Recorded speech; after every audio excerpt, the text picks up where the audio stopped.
உண்மையாக ரொம்ப மகிழ்ச்சியாக இருக்குது. ரொம்ப ஒரு ஆர்வமாக காலையில் 9 மணிக்கு நிகழ்ச்சிக்கு வந்து கிரவுண்டில் இருந்து நீங்கள் 10 பேர் 100 பேர் ஆகலாம், 100 பேர் 1000 பேர் ஆகலாம், 1000 பேர் 10,000 பேர் ஆகலாம். அதுக்கு காரணம் என்னென்னா நம்முடைய பெருந்தன்மையும் விட்டு கொடுக்குற மனப்பான்மையை வளர்த்துக்கணும். குழந்தைகள்கிட்ட எப்போவுமே ஸ்போர்ட்டிவாக இருக்க கற்றுக் கொடுங்க. அதே போல் வெற்றி தோல்வி வீரனுக்கு அழகுன்னு நம்ம பெரியவர்கள் சொன்ன மாதிரி ஸ்போர்ட்டிவ் இஸ் வெரி இம்பார்ட்டன்ட்.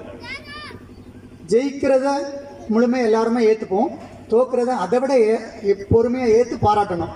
நானும் கீழே விழுந்து எந்திரிச்சு தான் உலக சாம்பியன் ஆகிருக்கிறேன். எல்லா சைக்கிளில் போகும்போது சின்ன பிள்ளைகள் நம்ம எல்லாம் சைக்கிள் ஓட்டும்போது கீழே தான் விழுவோம், அதுக்கப்புறம் எந்திரிப்போம், அதுக்கப்புறம் ஓட்ட கற்றுப்போம், அதுக்கப்புறம் ஸ்பீட் ஆகும், அதுக்கப்புறம் சாம்பியன் ஆகும்.